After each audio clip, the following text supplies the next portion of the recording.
All right, everyone. Well, we're at 4:05 here, so why don't we go ahead and get started? I think between the folks in the room and the folks virtually, we've got a fairly good turnout. And before we run through agenda and get settled in, we're fortunate enough now for our second meeting to have our co-chairs, Mona, and this is Michael's first meeting as a co-chair. So I'm going to let them welcome us and go over our meeting goals and purpose.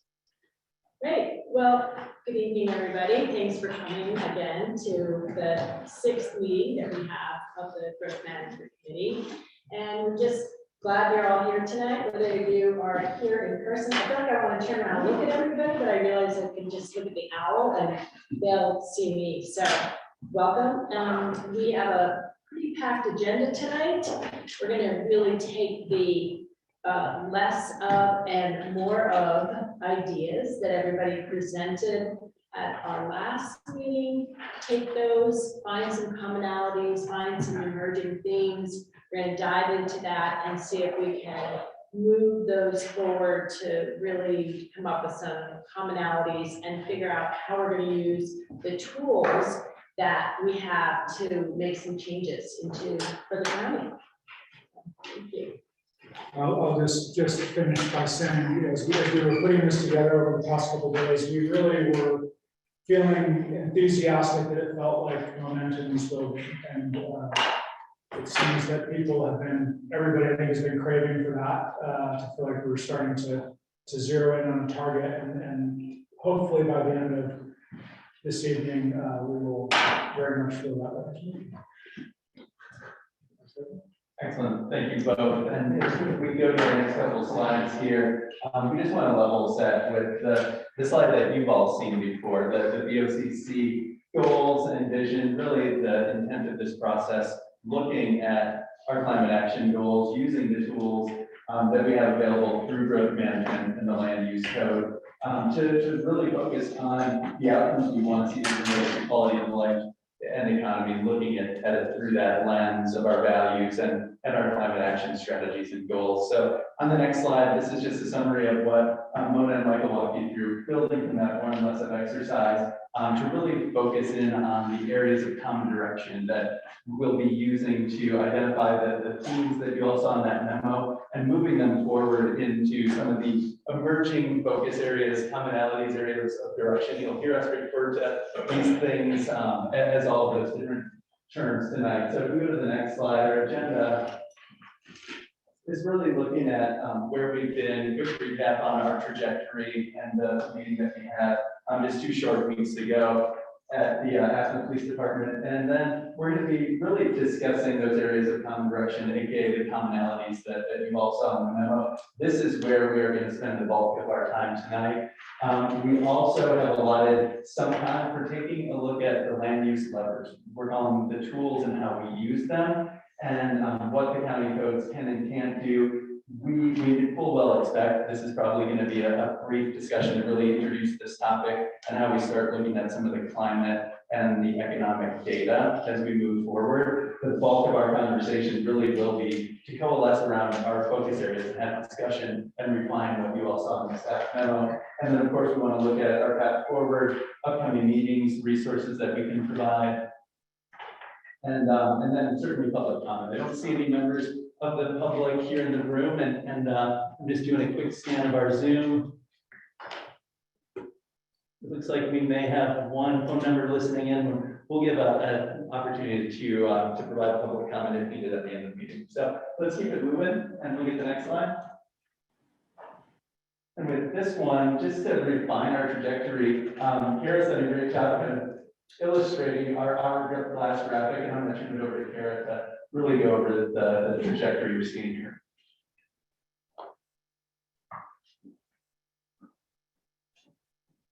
And Kara, I don't know if you can hear me. Here's in the room. Yeah. Can you all hear me? Loud and clear. Yeah, sorry about that. Yeah, so as we were looking and reflecting on kind of what we heard from October 19th and where we headed, we just thought, let's look at the trajectory and why today's meeting is really important at the discussion you all are going to have and where we've been, which is really starting at that BOCC goal, the project scope, funneling back into those, the problem that we're trying to solve and the shared values that came up. And then last time was really the, what do we want more of and what do we want less of? And I think really then the crux of the conversation today for all of you is looking at those themes, those areas of common direction. And as you all refine that, that helps the planning team and us be able to come back with what are those data, what's the data that you all need to see, the analysis, how we bring it back, the levers that can be used. And then we start to get to really then what is that analysis? What's that areas of compromise to really develop those recommendations? So just wanted to share, this is the trajectory that we see evolving, and really how, really the conversation that you all are about to have is really kind of a pinnacle of how we move forward. So with that, I will hand it back over to Miles. Great. Thank you so much, Karen. On the next slide, this is the updated roadmap you've all seen. It's been in your packet. Essentially, the only change since the last time you've seen it, we're now squarely moving into evaluating our land use levers phase 3. Just moved up a couple from our last discussion, which, as we said, ideally the conversation we have tonight will set us up to move into milestones 10 and 11 as we start to look at some of the climate and the economic data once we've emerged from the commonalities we're trying to establish tonight. So that's our roadmap. You'll keep seeing this, and we'll keep updating it as we work through. On the next slide, just to show this again, I know when Kara walked through this, it's the flow, and we're definitely right here, taking the synthesis that you saw in the memo from the great discussion, the momentum we had last time. And as we know, every summary, every synthesis is imperfect. What you saw in your memo and what you'll see tonight is a start. What we wanted to do is take the less of, and then begin to develop those common areas of direction and have some discussion. We know that the only thing for certain about those common areas of direction is that they're emerging and that they'll continue to evolve through the discussion tonight. So we are squarely here at this pinch point in the crux that we'll be able to hopefully emerge from the meeting tonight with some common direction, some consensus on these focus areas, and then start to look at the data and the levers that will inform ultimately the analysis and the compromise and the common ground we're going to want to forge, and ultimately the recommendations that this body will be putting together. So on the next slide, this is, and Alex, if we could maybe adjust the view here just a little bit. This is the framework that the staff and the planning team and our co-chairs went through to come up with what you saw in our memo. Taking the discussion that we had at the October 19th meeting, really starting on the left-hand side here with our shared values that contribute to quality of life. These are the values that we've been discussing since the very first meeting that have evolved through the contributions you've all made in the roundtable discussion we had on our vision for 2050 to really modify and evolve some of these and just, in the planning between the last time you've seen these and today, adding balance to the healthy, balanced, resilient, and inclusive economy was a key one. So these will really continue to inform our work, just like they did when we had the more of less of discussion at our last meeing. And the synthesis you see here is designed to bring in the big summary themes from that discussion, but by no means is perfect. And so we'll want to talk tonight about what's missing, what needs to be refined, but essentially the more and less of was what brought us to the emerging commonalities that we shared with you in the staff memo. And those big areas of common direction where we'll want to focus some of our work and some of our discussion tonight. So this framework is designed to be a starting point, but we know it should necessarily evolve through our discussion, and that's the discussion we want to have tonight. And on the next slide, this is just the synthesized summary, the more and less of themes. We know that last graphic was small, so we wanted to pop it out, make it a little bit bigger for you to see, and the more of, more sustainable energy and water efficient construction, climate as a huge priority, electrification as an outgrowth of that, renewable energy, regional collaboration was a big piece of it, whether it's for infrastructure planning and capital projects or at a macro level on climate strategies. Affordable housing, something we want to see more of, a big theme coming out of the last discussion, was walkable, transit-oriented, smart communities. Rural and remote zoned areas, that was also a theme of the more smaller homes, flexibility in the TDR program. That was a big theme that came out. And then the less of reliance on fossil fuels, material waste and consumption, geographic distance between lodging and places of work, residential serving jobs, and demolition and the waste that comes along with it. The growth management, quota system, the complexity, the loopholes, the exemptions, that was something that was identified as something we want to rein in. Sprawl in the rural areas, congestion and traffic, and then investment homes, lodges, and short-term rentals. So these were the big themes that inform what you're going to see on the next slide. And this is the emerging areas of common definition. And this was the Venn diagram that we shared with all of you in the memo that really illustrates not only these large categories that are emerging, but also how interrelated they are and how there's going to be areas of common ground amongst them. There's also going to be tensions that we're going to need to work through and compromise and trade-offs. So this was just the visual way of showing the interrelation of those commonalities. And on the next slide, this is the discussion we want to have tonight. What else needs to be included? You can see on the next slide, what we're going to do is overlay the more of less of, and you'll see a lot of interconnection between different things like regional collaboration. I think I see this one showing up on just about every commonality. So there's going to be a lot of interconnectedness that we want to work through tonight. And looking at this, these horizontal lines between the different categories could very well be dotted lines. There's going to be a lot of crossover that we're going to discuss tonight. So this is a lot to process. We wanted to get it out to you in the memo, and we want to discuss it tonight. We've got just a couple more slides that show it in different ways. Make that a little bigger, please. I can't read. Yeah, but that's exactly what we wanted to show them in different ways, make them a little bit bigger. We had a handout we're going to pass out in a second too, so you can have it in front of you. So yeah, we want to make sure that you can see it in all the different ways, just like we needed to in the last week. But looking at sustainable green design, the first area of common direction, that buildings should be energy and resource efficient, and the lever here is largely in the code. The more things, I'm not going to read them again since we just read through them, but these were the synthesis from our last discussion. And what we want to talk about tonight is what's missing, how do these evolve? You know, is this category accurate, and what refinements need to happen? On the next slide, you're going to see our housing and economy category. And this one, I would expect a robust discussion on homes should act like homes, not microeconomies. And the lever here is limitation and mitigation and intentional zoning. The more of things, you can see again, a lot of crossover involved in some of these big issues on housing and economy. The next slide. The urban growth areas and the land use pattern. And then these two, the Venn diagram for urban growth areas and rural and wild, you know, maybe a complete circle because they're so interconnected. But the concept here is people should be able to live closer to where they work. Land use and zoning is a lever there, and sprawl should be stopped. So again, a lot of our more or less of fit within this category, and it's very much related to what we're going to see on the next slide.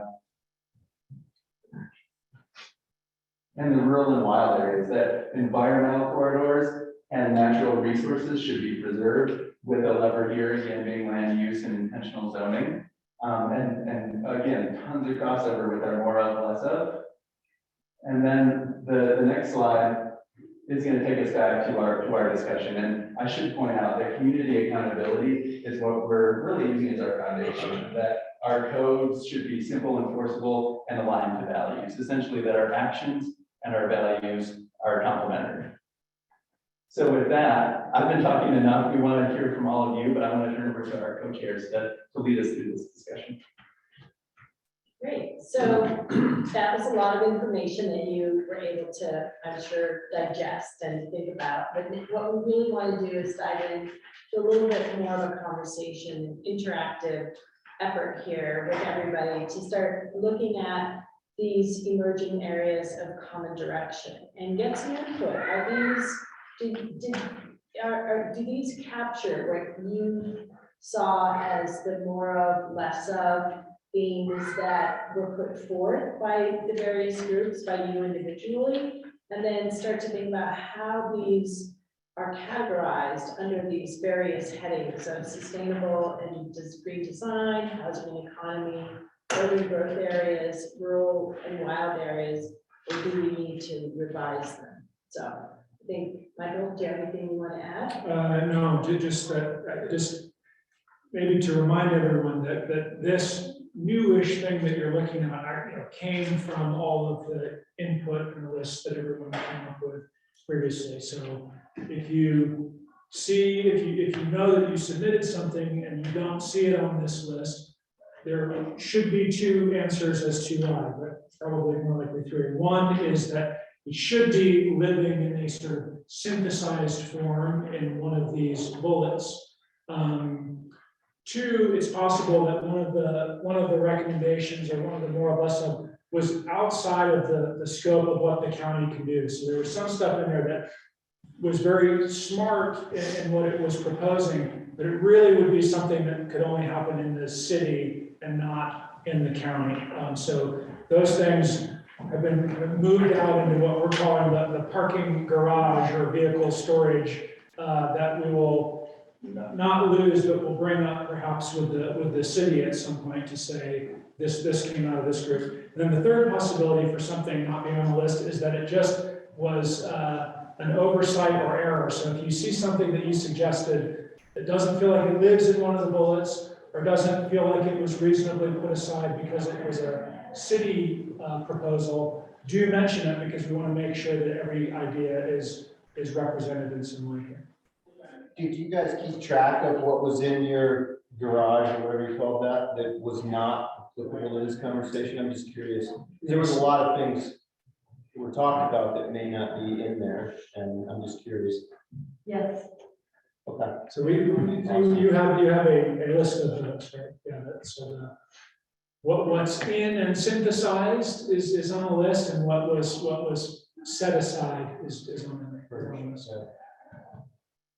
And just to put a finer point on what John, you mentioned too, it's not even that it's not applicable. All of these things are absolutely critically important and applicable, and that's why we attached in the packet that raw notes of all the raw data, so that we don't lose sight of that, because there are some things that are going to be in the parking lot, just as Michael said, but making sure that we document and are fully transparent and pulling in things. Michael's 3 areas are right on, and that's the conversation we want to have tonight. Randy, did I see your? Yeah, so I've got one point that may be synthesized obliquely, but to me, it's a pretty important more of, and I think it warrants to be listed, and that's more incentives to get more of what we want, as opposed to limitations and restrictions and mitigation. The code's going to do all that, but we need to have incentives to encourage the more of behaviors that we want, whether it's building smaller houses or anything. So to me, that's a critical more of theme that doesn't seem to be called out there. Randy, I could address that. We're thinking of incentives as more of a technique than a theme. A tool. Yeah, it's more of a tool. So if you'll bear with us, I think we'll get there tonight. Okay. And just Randy, if you were to place it in any of the 4 columns, including all of them, do you think where would it live? Certainly in sustainable and green design, certainly in housing and economy. Don't know about urban growth areas. That seems more geographic and specifically positioned. Rural and wild, they can certainly fit there too. Yeah, I think it fits in urban growth areas because the incentive there is to allow mass transit oriented development, taller buildings, more density, which is really reflective of the modern community that I think we're trying to look at to keep from sprawl. And sprawl is an interesting word because it's used against any development, even if it's in the UGB, in Mid Valley. And so we're forced into a linear valley type development. We can't go out 360 degrees, so there really isn't an opportunity to sprawl. It becomes more of an infill question between Ellisville, Catherine Store, and Old Slum-Ass, and call it Aspen Village. Because it's a creep, and you gotta develop along transit-oriented corridors. We're kind of stuck with this valley, and Basalt particularly is surrounded by BLM, Forest Service, Bureau Rec. We have open spaces that have been purchased. Mayor King wanted me to pass along, the great opportunity Basalt has to be bordered by open space that's been purchased and bordered by national forests and some of the other governmental enclaves, like Christine. But all we have left is this little tiny strip that goes north and south. So I think incentives and for the leadership to promote that kind of development, incentivize it with, affordable housing, community benefit stuff that they can come to. It's a very difficult thing to build into the land use code because we tried it. Community serving zone district was the label we used, and it still took. It was supposed to be a 1 year, 2 year process at the most, and they still ended up being the same timeline, 8 or 9 years. So that's a tough one.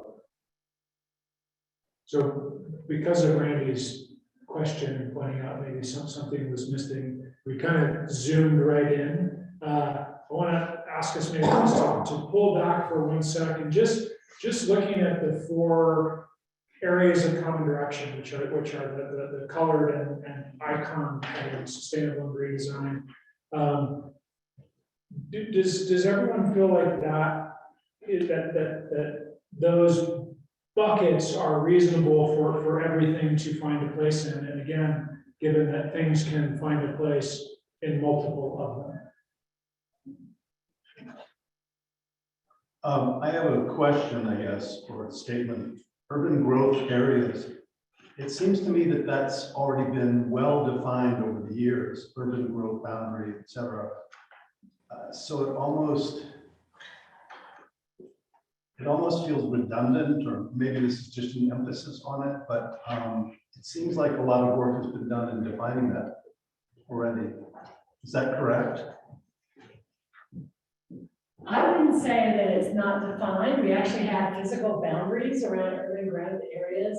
But I think what this group is trying to get at is, really, does that need to be re-looked at zoning wise? Do we need to take a look deeper and say, could we be having higher densities than we're allowing today in our urban growth areas? Could we be having different kinds of infrastructure within those areas? Should we be pulling things out of there that shouldn't be in there? Do we have too much open space in an urban area? Something like that. It's re-looking at the way we utilize the urban and the rural areas in those 2 buckets, if you will. So I think it's kind of re-looking at zoning. I think one comment adding onto that theme is that the TDR square footage is being taken from rural or remote areas and added to rural areas.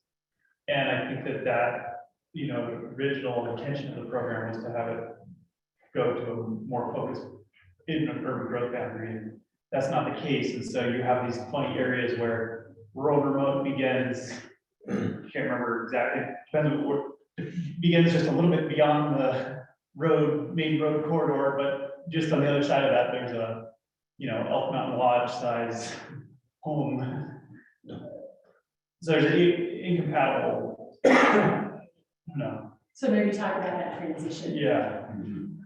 And that's what we heard in the last discussion, right? Is sort of that interplay between the rural remote and the urban growth areas, and re-looking at it, to Cindy's point. So Tim, to your point, they're very well established today. There was a lot of energy around it in our last conversation, so it bubbled up into one of those larger categories. To Cindy's point, do we need to relook at at some of the zoning there? And Morgan, I think you provide a great example of why that topic and both of those topics are in that emerging areas list. Yeah, John. Just a question for you guys, in terms of, I don't know if land use planning can address transportation, but there's a lot of subsets within this, whether it's a walking community or less driving, closer to our work. There's nothing within that that talks about private aviation, and all that is definitely be tied into sustainability and green design. And I just don't, I'm asking you guys as a group, does transportation and its impacts fit into this discussion? Because they're pretty big. Well, and it should, and we actually had that conversation today about transportation, that how do we, because we have pieces of it, as you just mentioned. And so should we have a larger category of transportation or just keep it within these 4 categories? I think that's the question to ask ourselves. And I would just add, especially as we begin to look at some of the data and the impacts on different thresholds, where does transportation fit in? Because I think you're right. When we look at our goal, climate action, transportation is a huge sector there. So it needs to factor into our conversation. And I think, John, I think what you've done is suggested that what is right now, sort of the third bullet down in green under urban growth areas, walkable transit-oriented communities, and then there's less of, less congestion and traffic that perhaps not needs to be placed in all of them. And that's part of the discussion we want to have. And I think that it can be maybe a little unclear that these lists that we have are not complete. Those are sort of those are the starter lists that we want to be adding to right now. So John, I think you're saying you want to see traffic and transportation, like in both their plus and minus forms, in as many as these as seem reasonable. So I'll ask you and the room, where can these land that they aren't already? Or where can the traffic and transportation move? Well, I think good levers or programs or incentives can decrease the transportation. I think that I don't know if we can address transportation directly, but if the homes are well designed with correct landscaping, so we don't need to have 40 landscapers there every week to mow the lawn and pick the flowers, then we can decrease some of that transportation and make it, and I think Morgan's point about all the TDRs going to the edge of the rural areas is the same thing. I think that the incentive wants to be made to push the growth, the development to the urban growth boundary. That addresses transportation as well, because we can use mass transit and those kind of things. I agree entirely with John. I don't know how we add transportation as I think it's another one that falls in all of them. And good leverage and good incentives, can decrease the need perhaps for additional transportation, or additional trips. So first of all, I just want to commend the work of the folks to try to take all of these comments, several tons of pages, and distill them down into one framework. Because as I read through it, 95 to 99% of what we've been saying is encapsulated at a high level in what you see on the screen here. And my first, having been somebody that's been sort of bucketizing and facilitating in the past, but also having participated in groups like this, I think it's worth reflecting that our goal is to try to come up with what the levers are and what the actions are, and that I would caution against us over specifying the problem. I think transportation needs to be on the list. Obviously, it fits. We want it to be sustainable with green design. And I would say buildings as well as transportation systems should be energy and resource efficient. I think transportation is implicit, and when we say people should live closer to where they're working, I think that just popped out right there. But I kind of started to feel a trend just now where we wanted to put everything in every bucket. And when we do that, I think we're gonna lose the fidelity that allows us to take the next step, which is, okay, how do we pull the levers? What are the levers? What do we do? What do we recommend? And I kind of want to throw a caution flag early and say, we should be spending our limited remaining time thinking about that rather than whether or not this particular chart captures everything. I know there's a desire to have a lot of buy-in. There's some stuff that I said that's not specifically on the list, but it's in here somewhere. And I know that it's reflected, and so I'm cool with that. My biggest question now is, okay, what do we do about it? Because I mean, this framework allows us to think, okay, how do we look at our building codes to incentivize the greens and not the reds? How do we look at our land use zoning to incentivize the greens but not the reds? Like, what does it mean to do that? How do we manifest that? Do we say growth management, the whole process no longer applies if a building meets certain prescribed standards that are stated in the building code? And that rather than TDRs is what gives you the fast pass through the permitting process. Like, those are the kinds of conversations that I'm hoping we can move towards, because as much as I love the roadmap, you've allocated what, 1, maybe 2 meetings for that stuff? It ain't happening. We're gonna need more time than that to actually get into the brass tacks. And so I hope that we, sort of look at this, and there are some things that are missing, obviously put them on the table. But I'm anxious to move on to, okay, how do we do it? Because I think you've done really well in capturing these common areas. I second that. Can I weigh in on that, Brian? The regionality issue. Each community in the Norfolk Valley, starting in Aspen and working its way down to Lemon Springs, has a different impact from decisions that are made in each community as they roll on down the valley. And I think that umbrella is a really important one. Basalt learned a lot in the 80s and 90s and went into a process that addressed what we were feeling from decisions that were being made for us. And there's a lot of external pressure on communities in the Norfolk Valley from their neighbors to the south and their neighbors to the north, what John Fenning referred to it as. And these areas of common direction, when we go back to that Venn diagram, we fooled around with that, and we refer to that as an organizational structure built around our culture, and then tried to codify that and incentivize certain behaviors in each of those pieces and parts. And it actually worked for a while, and we applied it to business too. We didn't just apply it to governance, but it pushed us in a direction of changing our governance model a little bit, so that there was more engagement in the beginning and not so much process time spent on whether the building was 100% efficient or 72% efficient, or do we trade 72 for 85 for less parking spaces. It really started to circle. So I think in Basalt, and again, I have a lot of years of this, and it's one of my things, but our pillars are based on 4, which really fit into these areas quite nicely. So I think we have a good start in that regionality. And Carbondale, watching them grow into what I call a mature community, is looking at the same thing. But ours were community, modern, built environment, a vibrant local economy, and a natural environment, the nature first.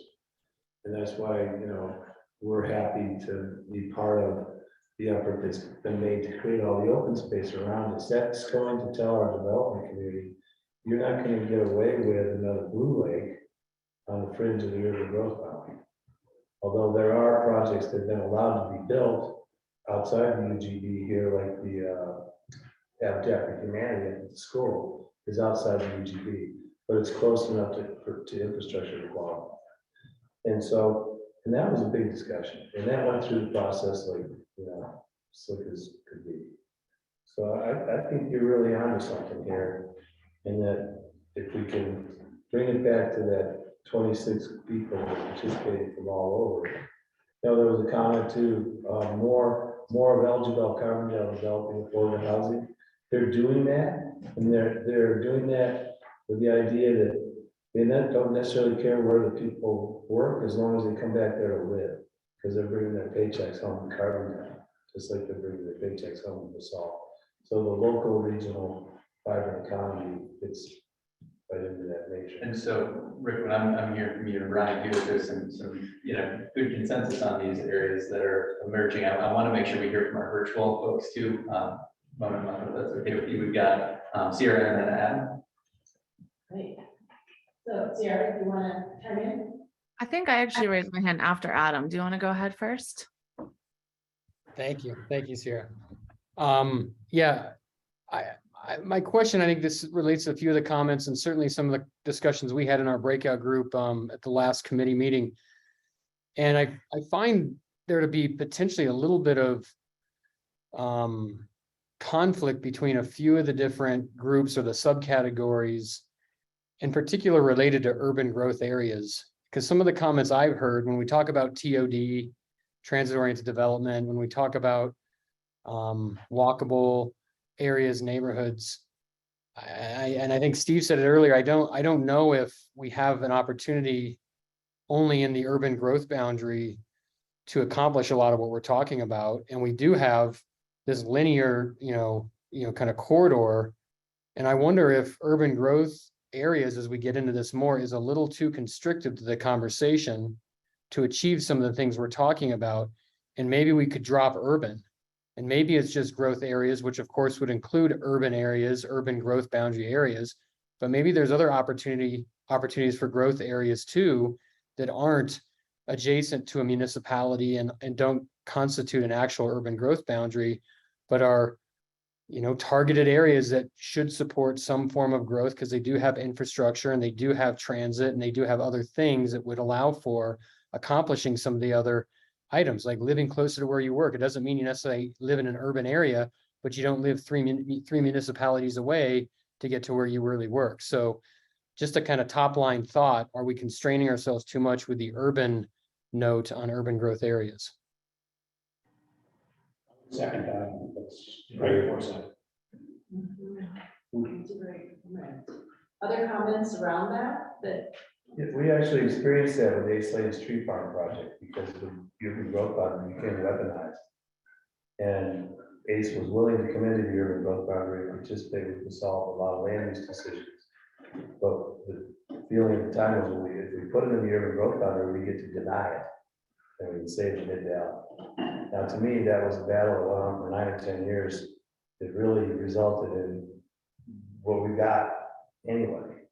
And it got to the point where now we have this unincorporated area that could have been part of overall, community collected sales tax, a bunch of other benefits. But this banging the heads over what, Adam just said about, is it too tightly defined? That is the transit-oriented development. They put a $9 million underpass there in anticipation that there was going to be development. And it's sometimes it's so ironic you want to think back how it could change. And that area, now if you get below Blue Lake, for example, there's polo fields now. Done deal. And Rick, I think that's a good example of, sort of our tools and how we use them and starting to look at the levers that we have with intentional zoning, re-looking at the growth area, the urban growth area, and the data that will, help us understand how we want to apply those tools.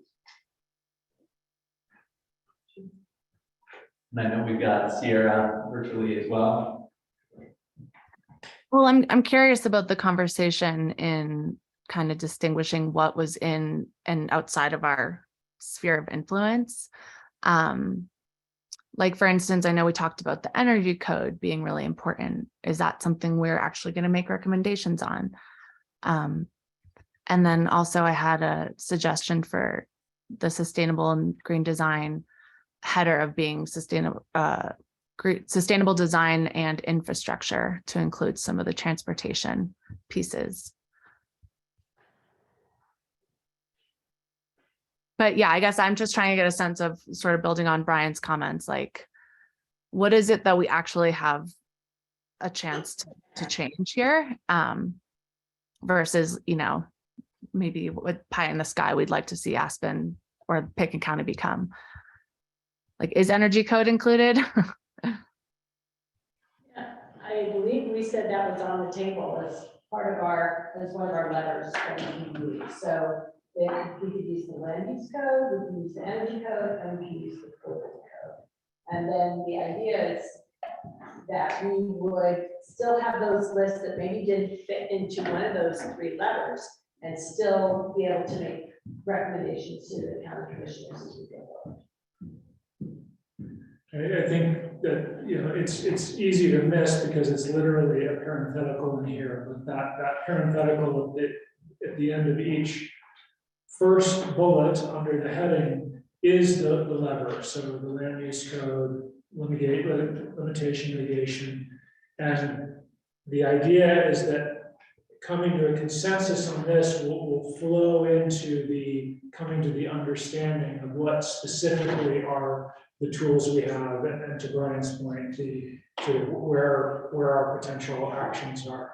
Though I am hearing some good editing of this list, particularly the headings. I think the urban growth heading feels off to several people, and is dropping urban enough? Do we want to get more specific with it, or are we essentially trying to say where growth should happen? And again, these are all just ways to organize. And we talked, Brian, actually about doing more what you suggested, which was a much kind of quicker check-in on if this feels right, and then moving to the levers. And I think we're doing both now, so that I want to make sure that we're considering both now. So we feel like it would be better to just do a quick check-in here and say, do we like it? Is it close enough to move on, or do we want to make sure that it's as right as we can get it? We also looked at a tiered growth boundary, so that there was a priority.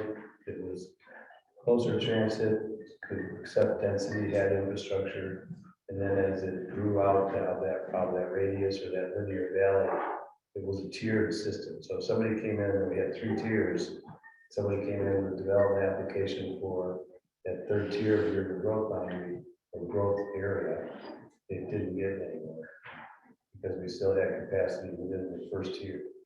So I think when you look at Up Valley and you look at the tiers that have been established sort of by the city, and then the movement down valley to the ABC and the movement down valley to Brush Creek, you start at up Maroon Creek and up Castle Creek and Red Mountain and Starwood, you start to see where's that last tier, what's available, how do we manage that? Because that's still going to be the zone that's under the most pressure. So, if you think about this basic question of whether you want to have transit-oriented development along the transit corridor, it's not that complicated, because you go outside the urban growth boundary, you're looking at probably the Brush Creek area, and then maybe the next area would be Aspen Village, and then you're looking around the Conoco and Snowmass, and then Lazy Glen. And this question comes up, or regularly comes up, when the county's doing their comprehensive planning, whether you want to see development nodes along that transit corridor, or whether things should be contained within the urban growth boundaries. That's a basic question that needs to be addressed. And do you create incentives or programs to develop in those areas, and is that what you want? Yeah, it's almost the 2 last comments, and then I saw Adam put something in the chat about strategic growth areas. I was thinking designated growth areas. We know that growth is going to happen. Do we want to be intentional about designating where it should occur, and moreover, intentional about designating how it should occur? And going back to the earlier conversation about incentives, Randy, your point spot on. Do we want to provide incentives through the process of determining growth if it occurs in the right place, in the right way, then there's the incentive for it to occur on a much faster time frame with less of a permitting burden. And I think here is where we start to talk about levers. Maybe we're not so much rewriting the land use code, but we're providing elements of the land use code that are easier to navigate if it meets energy code, if it meets building code, right? Specifications. And again, go back to the comment I made, that it's not so much about whether I have a TDR or not, but it's whether I'm not only possessing that right, but I'm also planning to do it in a certain set of ways that meet the other areas of direction that are on the page. Yeah, I think that what I'm seeing is sort of a criteria, top-down criteria that we start to, and we start with our priorities, and I think we're kind of hitting on it, and that is, I like this suggested change, either designated or strategic growth areas, because we know it's gonna happen, so where should it happen, and then how should we start deciding who gets to be part of that? And just a quick corollary on that is that not all designated areas are equal in terms of the criteria. There are going to be some that are more restrictive than others, particularly those designated areas which maybe are outside the linear corridor or are not adjacent to a prior developed area. There should be some level of differentiation where the local community says, we'll only allow for growth here if it meets this really high bar. Because, it's rare, it's adjacent to a natural area, it's got some other feature to it that we prioritize. Is everybody on screen there? And Sierra, I know you had a couple of comments on potential refinements, since we're talking about the growth areas, you have some proposals in the chat. If you're willing to share, we're all ears. Oh, sure. I was just recommending some more simplified titles. But I'm wondering if we were going to revisit that conversation about either principles or values, because that keeps coming up for me. I know that it's intertwined throughout all these. Is that an exercise that we're still considering doing? Because I think it could be helpful. And Sierra, I'll just say, Michael, one out for you. No, I think that they're trying to be in here in places, right? Like like under housing economy, home should act like homes. And are you looking for something bigger picture than that? Well, like for me, climate action, I guess, or no, I'll use like responsibility as a principle. Like, that could be kind of applied to each one of these areas. Like it could guide each one of these areas. I don't know if it's just the principles that we as a committee decide on, or if it's something that would like inform our recommendations, but. Yeah, I think that's a great one, and it's hard to see on screen. It's at the bottom of the handout, that community accountability, responsibility principles here. I think you said it really well. That's kind of the foundational principle that we were looking at in these emerging commonalities of direction. Mm-hmm. I'm sorry. Back to the vision and the value statements, Sarah, that we listed in the very beginning today. I think that's where we took it, and we've been playing off of those value statements that, I don't know if we can bring those back up again. Yeah, it's slide 9, huh? Share values. There we go.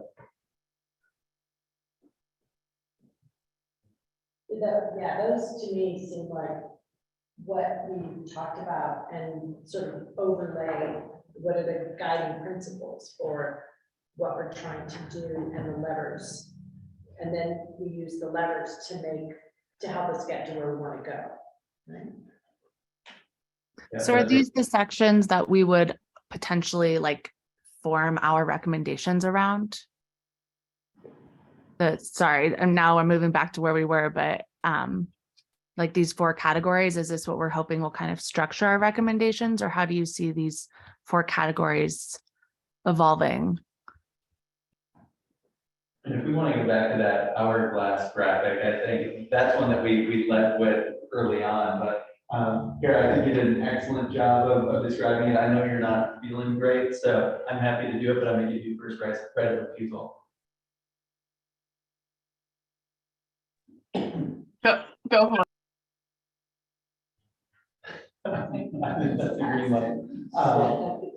Yeah, to answer the question, the themes that we were looking at today to form these areas of common direction ultimately will inform how we look at the data and the levers and the tools to the discussion we've been having about the code, limit what are our tools and our philosophies for how we use them based on what the data tells us. But ultimately, Sierra, to your point, these categories would help inform the group and provide some guidance and the narrowing of the scope that we talked about a couple meetings ago to make that recommendation process, manageable and organized for all of you. And that's why we wanted to have this conversation to make sure we're headed in the right direction. And this is, your committee. So we wanted to make sure that we weren't moving too far along and that ultimately we have a path that you all are comfortable with getting to making recommendations. But before we even get there, it would be, as you see here, looking at some of the data, understanding, where do we want to use these tools? Where is the most power based on the data that we see, and then analyzing, compromising, and developing common ground recommendations. So, Kara, I know you said it much more eloquently than I did. Do you have anything else to add? So, Yeah, I think the only other piece I would add is, is really that given the direction that you all as a committee come up with, it provides us, right? It goes back to the conversation of like, how do we scope this? This is also an attempt of bringing it back together. How do we bring all the data forward? How do you all start to then analyze where are these tension points that you all have been talking about already today? And so I think it's important of Miles did a really good job saying where this trajectory is and how it helps build the recommendations, and also that it will continue to evolve as you all learn more too. So whatever you decide today, or whenever you come to that decision point, is an evolution and it will continue to evolve, but it is giving a framework to start to move forward. So I guess given that, why not just have those titles be sort of land use code, growth strategy, like sort of the actual levers that we're working on? I think I was getting a little hung up in the titles themselves. Is anybody else having that? Does anybody else share that? I just have one thing that I was thinking of when looking at the housing and economy. John had a great comment when we were in our breakout group of just disincentivizing second homes. And it's very simple to say it that way, and maybe it needs to be more diplomatically said of, prioritizing primary residence or something like that. But we're talking about climate impacts, and when you have 8,000 square foot unoccupied home that you are not needing, we really need to focus on that. And on the flip side of that, we don't want to create these incredibly complicated systems that local might, say they have a house from the 1970s and they want to remodel it, replace it with something that's 2,500 square feet, and they have to go through, very intense, very lengthy process. I think there's something about prioritizing the needs of primary residents, and a lot of that also comes down to the way that we talk about investment homes and short-term rentals, because a lot of people who have second homes don't have the need to run them as some sort of investment vehicle or short-term rental, something that a short-term rental tax would capture, but they're incurring all the same impacts because maybe it's used as a retreat. There's no economic transaction taking place, but all the same impacts we're talking about, vehicles servicing that home and everything are happening. So just being really civil about delineating between how can we treat second homes differently from primary residences. Just, Well, I think the technical jargon that's built into the land use code is already in opposition to the cultural language that we use. You know, so, getting back to Brian's point of how to, that Venn diagram, if you throw that up, maybe. There's a bullseye there, right, where all these overlap. And we can go back to the then. Yeah.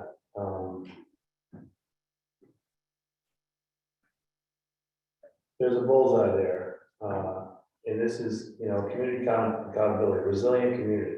Who's accountable for creating a resilient community?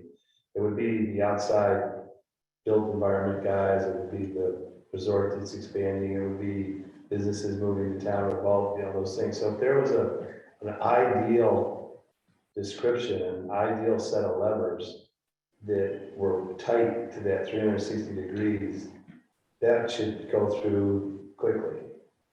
And then if you expand it to the next area and you moved it out, to another area like, okay, it's adjacent to an urban growth boundary, but it has a real close proximity to transit, not just a quarter mile, but it's a mile, and it's got a sewer line, 500 feet away, it's served by domestic water already.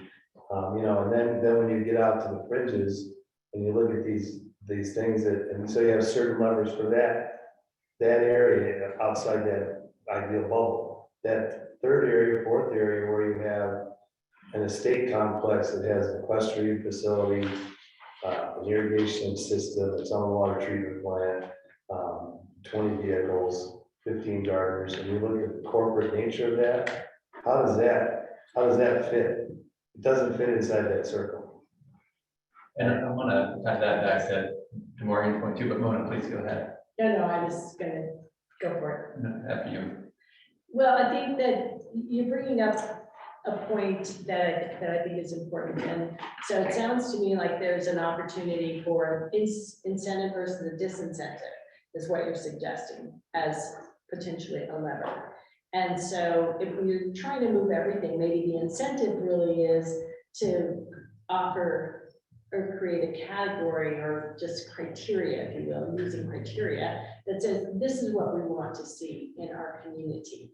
We want to see permanent residents, maybe that's, permanent residents. When a home is rebuilt, we want it to have green design. We want it to function like a house that's not an investment opportunity. We want it to then be within these strategic design or areas, and we want it to help participate or help protect rural and wild preservation, right? So maybe a disincentive is not the direction, but more the incentive as it meets these criteria. And these are the levers that we're utilizing within that, the land use code, the building code, and the energy code.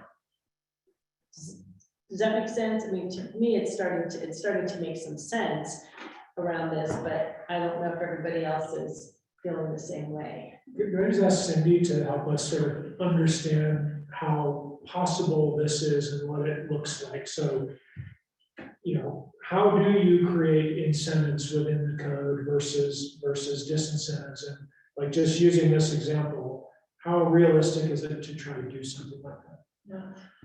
Yeah. It gets messy. It gets messy because that's the code we created. And that's the code you guys all looked at and went, oh my gosh, there's so many variables and there's so many, what do we call them? Exemptions from the way we said we wanted it to be. So it does start to get messy when you look at incentives versus, and not impossible, we just have to restructure it. And it probably just should have been done earlier, than we're at it today, because so many things have changed. But if you want to just jump to the slide that we were going to talk about a little bit later, I think we're there. We're ready to start. Thank you, Brian. We're ready to start talking about the fact that you can have all kinds of techniques, you can have all kinds of tools around how you build whatever it is you want to see. And you can have what I have traditionally called zone it like you mean it, say what you want, and don't vary from that. And we got a couple different emails today from people saying, let's be clear. Jennifer sent an email, I think, out to the group that said, the more clear we are about what we want, the better it is for everybody, because we're not playing these games in the code. So if you will, the games that we've created and the complication and the messiness has come from trying to find a way for people to do something different than what we're saying very clearly we want.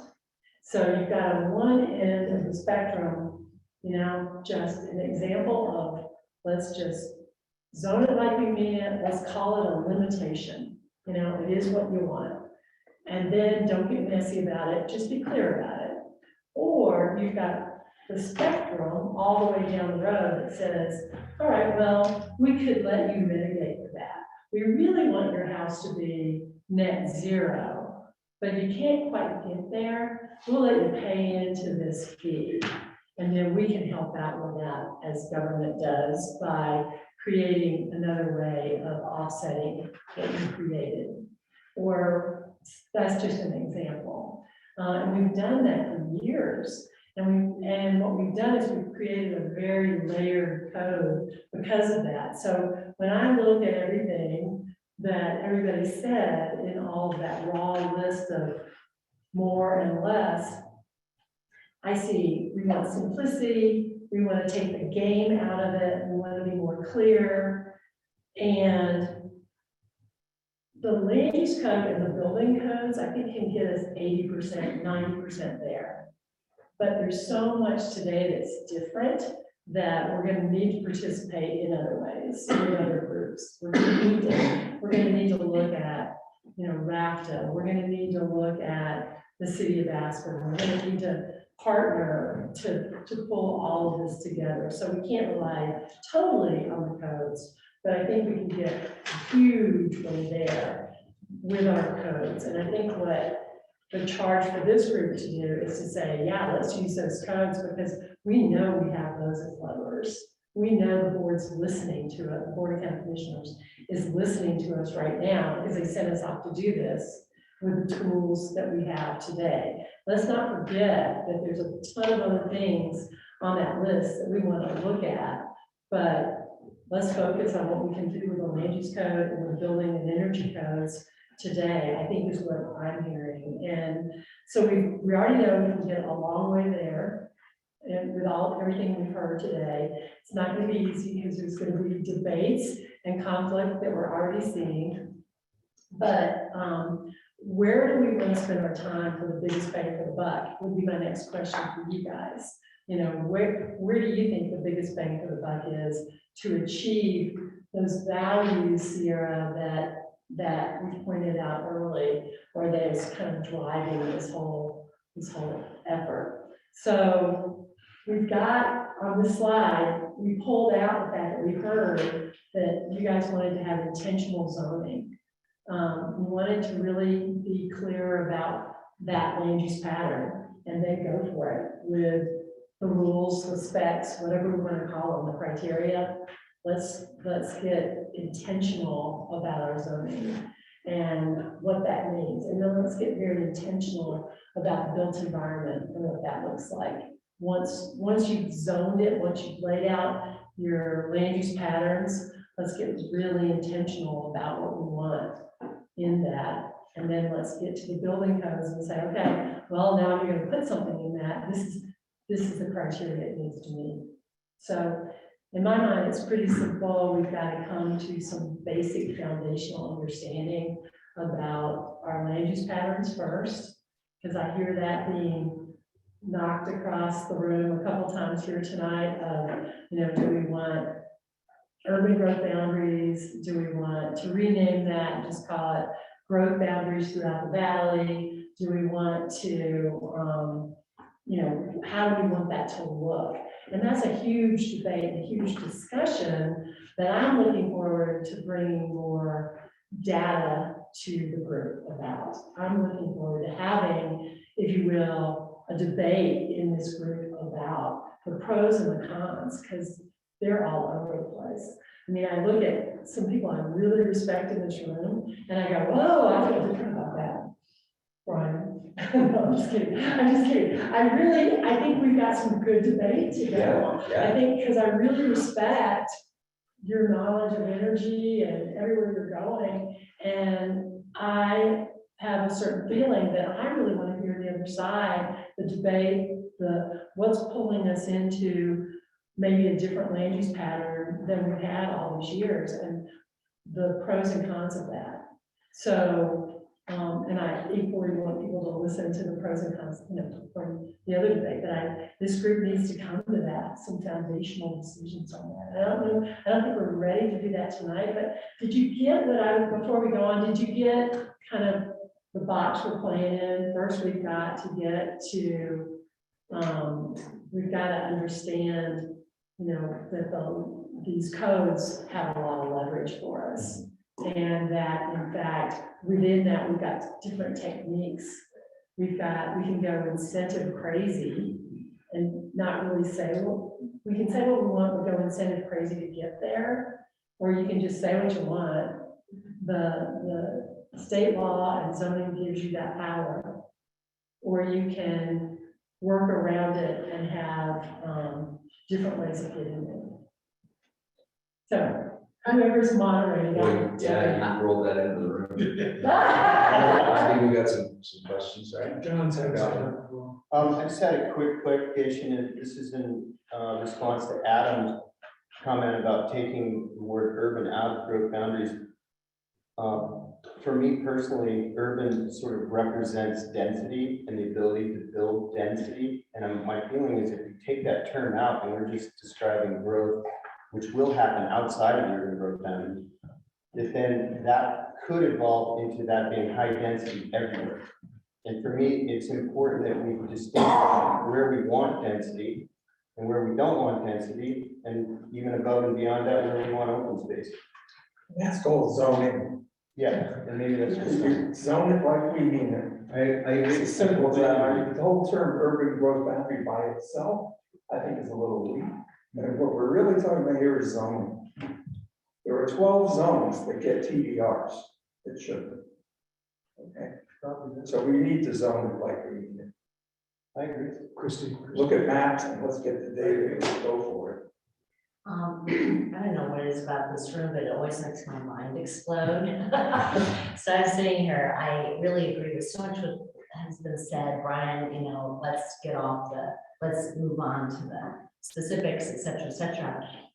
I like to come at it a bit from the other way, and maybe I'm saying what people have already said, but are you guys going to give us like a list of the 20 elements and land use code, zoning, or square foot, or all the things? And what if we just kind of, I think we've all come to a pretty good philosophical, congregation here.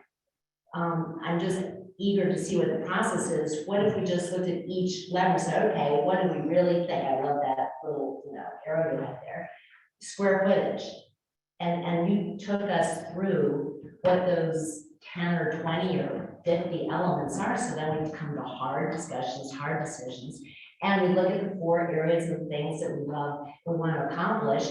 And like we've all said, every element of the code can probably hit on at least 2 or 3 of some of the things that we want to accomplish. Why don't are we going to do that approach? Elements and decisions? Could we, just going to one of the bulleted lists, just maybe the long 2-column, more of, less of, whichever slide that is.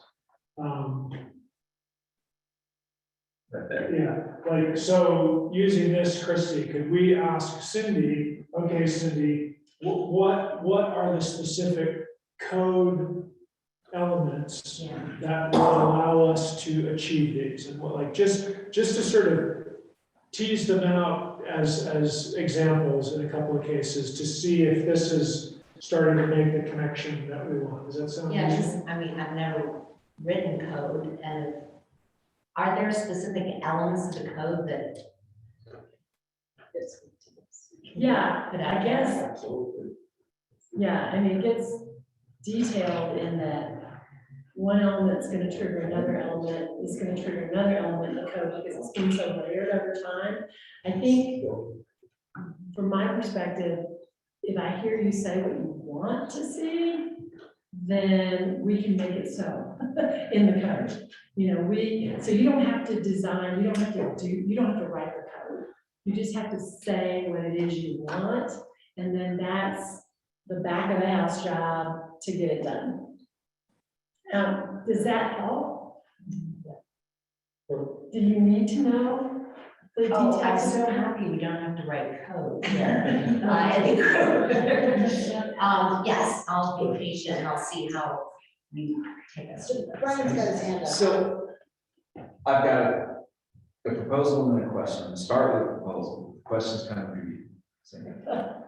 So taking what Christy said, and the fact that we had the slider up on the screen, right? Zone it like you mean it, and then the way I captured the other side was try your best to mitigate the rest. Right? It would be really interesting for all of us to individually have to fill out a set of sliders about where we are on each of, if you go back to the slide that was just up, the one with all the elements on it, the more and the less, right?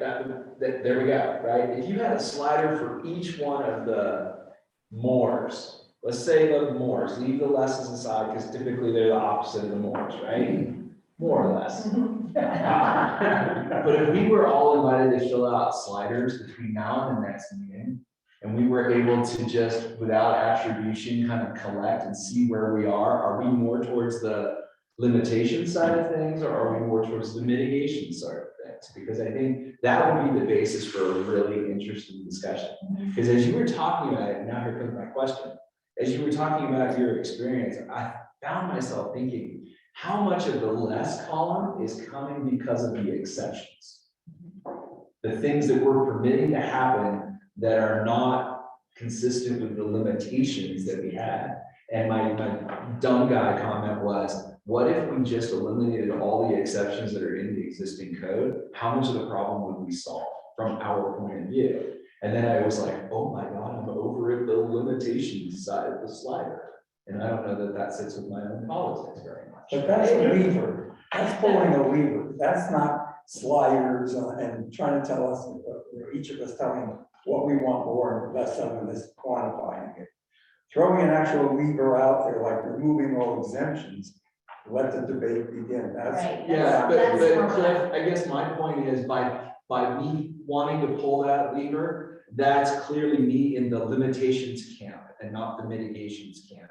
Well, there are levers that can be positive as well as negative. Right. I love the I'm just idea quoting you. of polling everyone to that extent, but as I really think about doing that, I'm like, I'd really like to have some of that debate before I know where I really am on that. So I almost wonder if some of this debate has to happen before I'm informed enough to know about that. You see what I'm saying? And that's the hourglass, we want to bring you data so that it'll help you with a little more. I mean, you got a lot already in the beginning, but we have climate action data, we have economic data. We want to bring that forward because if you go back to the mission from the Board of County Commissioners, it's really looking at a balance of how do we look at all these things through the lens of climate action, but still have a robust economy and a livable community.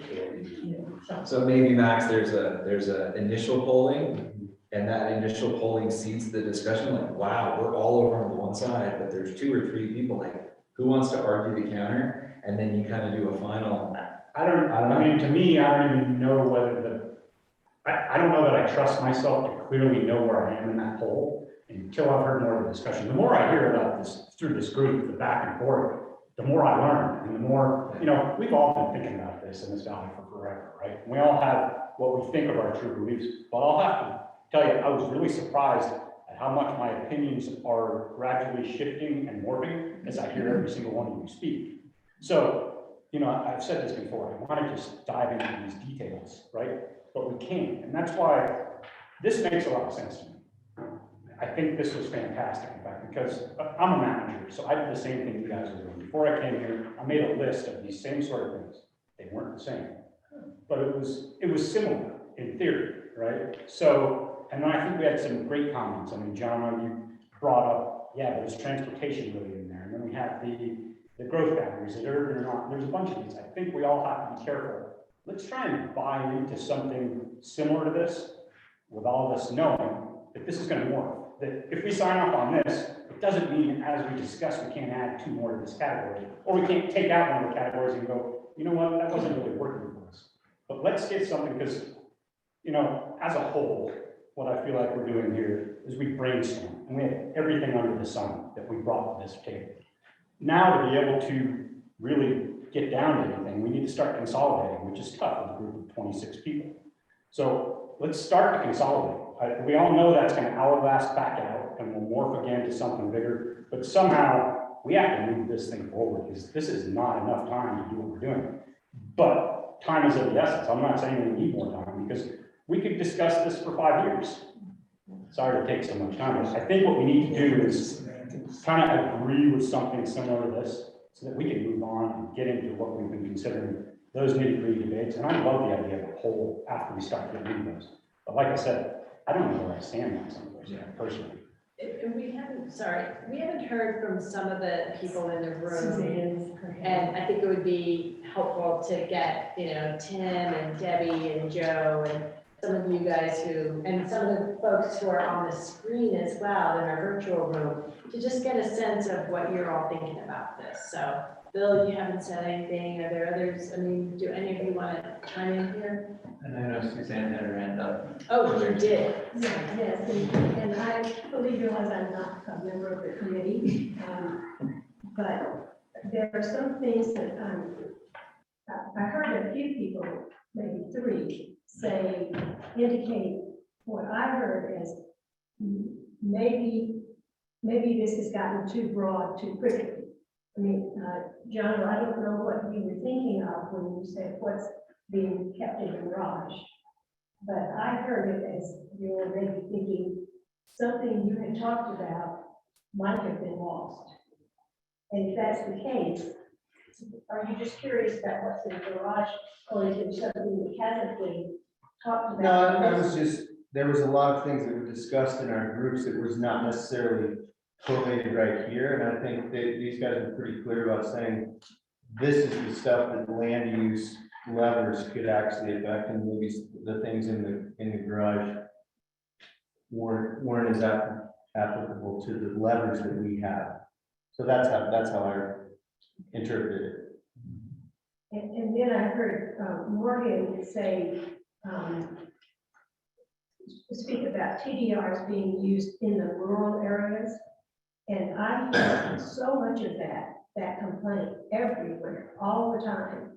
I was at a birthday party last Friday night, and that was sort of the talk over at this table and this table and this table. And they were saying using some pretty nasty words to criticize the TDR program.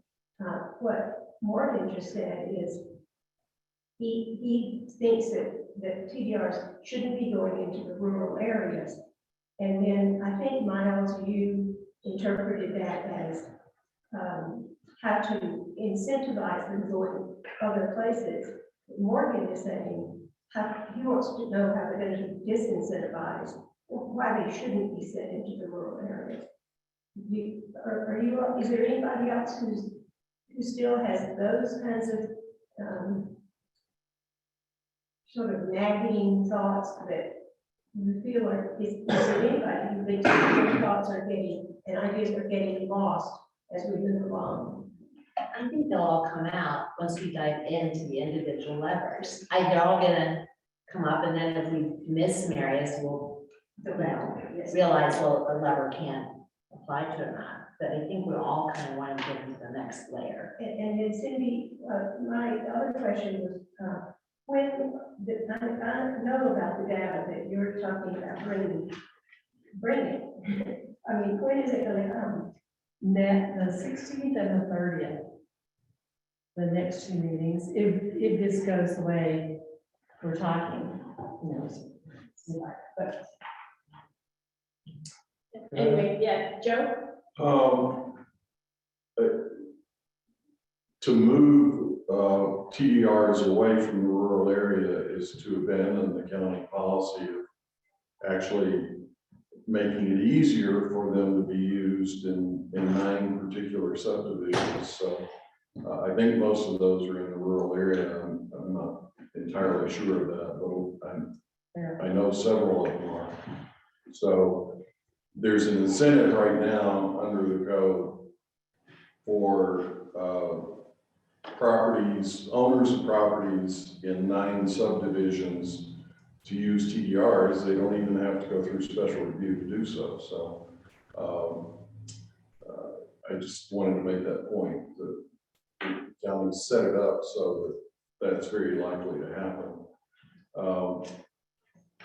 Another comment I wanted to make is when you reduce something down to just a few words, I might think my idea about that is in there, but someone else might have a totally different idea of what fits under those few words. So I think it's, when everything gets compressed down to a few words, it's a little hard to know whether your thoughts fit in there or not.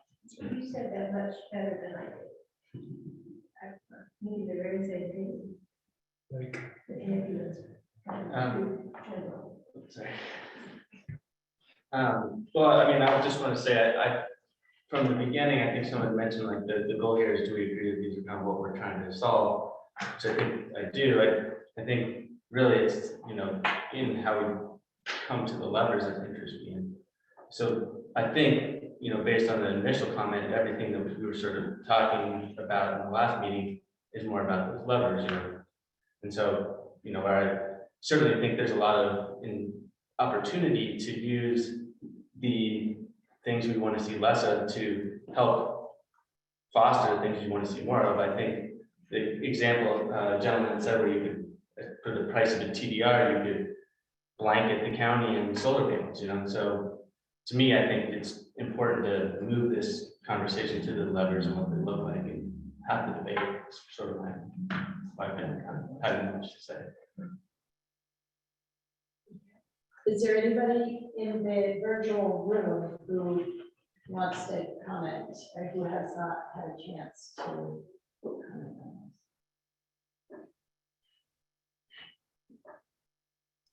this? Okay. Hi, so I've been listening to everyone and I understand that we all have our opinions and like to see the way things are going. Personally, I felt like last week we really accomplished a lot, and that could just be me being good with a homework assignment or something. Now I feel like we're kind of digressing from the points that we had made last week. And perhaps we need to get back on board with like a focus of some sort. Does that make any sense to anyone? Absolutely. I think we all agree with you. And so it does feel to me like we need to move towards the lever and really have that conversation, because we've got our categories, as you were just holding up, like we've got them, there may be some tweaking that needs to be done, but now we can move towards the levers that we want to use. And so one of the things we had talked about, I'm kind of jumping ahead here, is presenting some data, but I shouldn't say but, and it feels like the group is interested in really diving into the levers that we can use in order to move ahead. So we can really focus on that, and we've got 30 minutes here. I don't know if we can dive into that, but if we can, that would be great to start having that conversation. I also want to go back to the idea of Brian's that, taking the sort of the slide rule and sort of giving everybody the opportunity to kind of think about where you are on that spectrum of the slide rule. For those of you or everybody in this room seems to be old enough to know what a slide rule is. So to using that slide rule, and that may help sort of formulate your thinking about where the importance of the levers that we choose, I think. I just have a question on the slide rule idea, which is that it seems like there's an assumption baked into that they can be equally effective. So if we agree that we want less traffic, is a mitigation approach going to be equally effective to a limitation approach in achieving that outcome? I think it's important for us to kind of drill down on that. And this is why we wanted to come to an agreement on the target, because then you know whether you want to use a shotgun or a sniper rifle, right? Are you shooting birds or some target 1,000 yards away? And that was the motivation for doing it this way, was that then there would be some clarity that might come on which is the more effective tool. And I think that unless we drill down on sort of, I think to Max's point, when you said, I don't know where I stand on that slide rule because I don't feel like I could accurately say, I certainly don't. I use traffic as an example because I feel like, okay, you use a mitigation approach and someone says, okay, I'm going to build a high vehicle trip profile home based on the job generation analysis and all these things. And I'm gonna go the mitigation route. Like that, those car trips happen because you didn't go the limitation route. We're not gonna let you do that. Is someone speaking?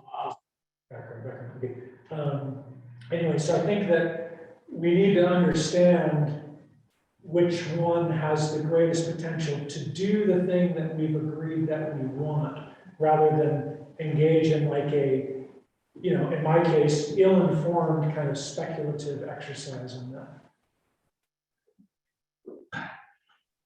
that. So is it the should statement that we need to agree on then? Not sure, Cliff, go. Okay. There are two major areas that we're gonna have to drill down on. There are probably others, but the two major is TDRs and GMQS system, the scoring. All right, right now, GMQS is less effective because most developers are using TDRs. I would like to drill down, I'd like to put 4 proposals out there, not that I'm in love with anything, but let the debate begin. I mean, we're kind of getting into blue sky when we really do need to drill down on this. We've been here an hour and a half, this is our 6th meeting, and really what we need to be talking about from my perspective, and I'm sorry I'm impatient, but for 5 years I've been waiting for this. So I want to get down to it, to discuss your TDRs, hear what everybody says about them. I'll throw out some inflammatory comments and see what happens. But I think this is fine. The 4 subjects are fine. It gives us a structure to work underneath. Now let's move on when we're talking about this. And I think that John's and Morgan's points about rural versus growth areas, or excuse me, urban versus all growth areas is really, really a huge point that this group needs to address. Do we want transit-oriented development, like Glenn talked about, all the way up and down Highway 82? Or do we want to put the density in one place where everything is? I think that's really a huge question for the group. Because that, once we come to consensus on where we want to see there's going to be growth, and the other one is carrying capacity, and we go back to, you know, Sheldon and Edwards 2.76% from where we started, and we say, okay, we're starting over today, and we're going to have 2.7% or whatever the number was, starting again tomorrow. Then we have carrying capacity, and then where is that growth going to happen? And we don't control, the county doesn't control the city of Aspen, but that's where the density seems to, that's where the density should be, in my perspective, not spread out everywhere else. Then you can control the impacts a lot easier, I believe.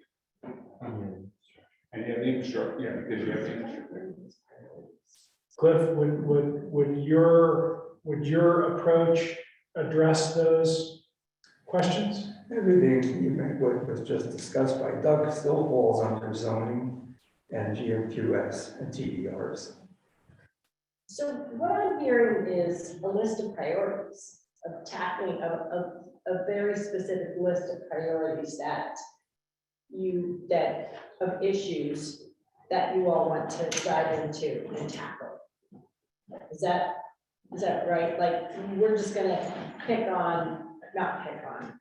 digest TDRs and GMQS. And then we're gonna talk about growth and whether it's called strategic or urban growth. We're gonna tackle that and we'll look at the letter. Is that, I mean, that's what I'm hearing from folks. And then maybe we're gonna tackle transportation.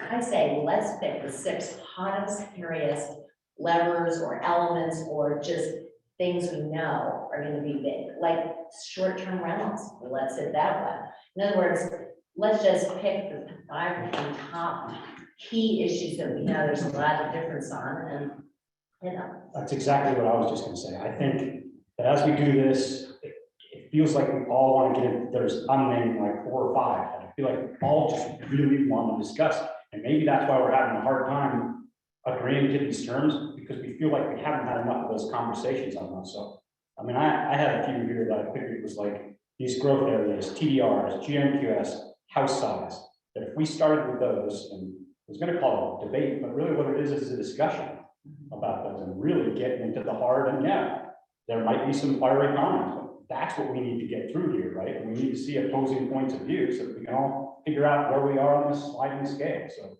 I'm right with you, Christy. I think it's time to do that. I think if you frame them in the form of a question, nod to Alex Trebek, then I think you have a perfect opportunity for the debate to begin, right? Should we prohibit, and I'm not wedded to any of this, by the way, but frame it in the form of a question. Should we prohibit second home ownership?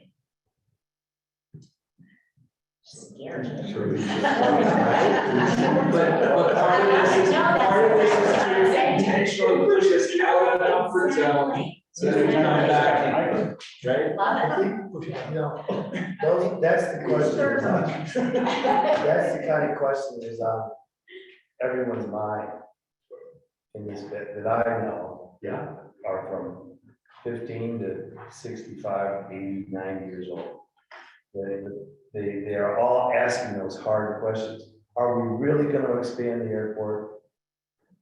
Are we really going to allow the state project to have a $2 million employee burden to run it?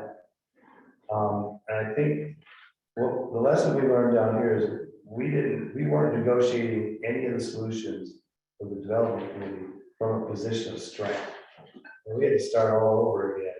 And we had to pick top 10 or 12 codes that we could just say no. And that was the end of the story. And, you know, people probably don't think we said no much down here, but we actually did. And I think if we could identify what are the areas of the code that really give the community should be deciding. And we are, I guess, representing what are those strongest codes that we have? And what are the ones that aren't giving us any real benefit? And kind of pick, you know, if we really want to reverse the TDR process or look at GQMS, maybe those are the weakest areas. But if we really want mass transit oriented development, then to your point, Cindy, say it.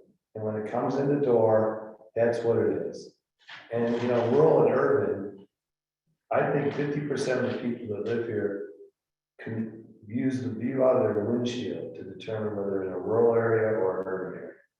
They don't look at infrastructure, they don't look at population, they don't look at schools. They just look at what do they see on the way up to the you know, resort. So that's why there's so much, I think half the value attached to the open spaces is really about what do you see when you go up the highway? Not what do you access, what do you have the opportunity to utilize, but what does it look like? And we have to kind of figure out how to get past those perceptions too in this discussion. Why don't we spend the next 20 minutes coming up with those 10 things? Yeah, questions. I completely agree. Just the topics, not the question. Topic. And to get the conversation started, I was kind of making the list and listening to all of you, I don't know, you want to remind us, you've already got a list of two. Go for it. Hey, Molly, can I just make a comment based on, what we were just talking about on second homes and just to start this conversation? I think it's worth looking into some of the European communities that have absolutely restricted second homes. I personally think it would be great if second homeowners lived in the valley for 6 months of the year to actually contribute to the community. And I think the second home should be small, and we should limit that to size. So I just want to put it on the table to start the conversation. And that was one of Put it the, on the list. one of the list items that was investment homes. It was on the less of list, investment homes and STRs. I think Brian, you said it more, maybe a little bit more directly than I was being- the diplomatic route. I was being incendiary. And I had growth areas. I think that clearly bubbled up as a big focus area. TDRs, GMQS. And, you know, you could make the case TOD, transit oriented development, is that couched within growth areas, but I'll defer to others. But I think we want to just to Brian's suggestion, I think that the more challenging question will prompt the kind of debate that we need to have, saying, we're going to talk about TDRs. Well, we've been talking about TDRs this whole time, like in various ways, right? And so what's a question about TDRs? Like, should there be a moratorium on TDR use until they can be figured out? Should there be a non-square footage increasing way to extinguish TDRs? Are those the kinds of questions, Cliff, that could Got 4 of them, but I figured you're gonna put together a list, as Christie just requested, and when we get around to TDRs, I'll talk to you all about that, or we can do it now, I'll give you the 4 now that I've got, and give you an idea of where we could have a discussion about TDRs. Okay, let's start making those questions. Not just You wanna do categories. And so. Okay, we could eliminate the TDR program, which would force development to enter into the GMQS program. So I think the We could question- eliminate the zones outside the UGD that do accept TDRs presently, and where the majority of the landing is happening. We could eliminate scenic constrained historic reasons to create sending sites for new TDRs. And we can reduce county house cap from 15,000 to 8,250. Like I said, I don't necessarily think that every one of those things is right, but I do think that that's a good place to start a debate about TDRs. TDRs, from my perspective, are the reason we have big houses. The majority, and it's the easiest way for somebody to have a 8,000 square foot house, make it a 15, is by buying TDRs. And so all the traffic that's a result of it, all the transit that's required, all the road work, and all the negative impacts that are coming from very large homes and energy use. I think TDRs is at the heart of that.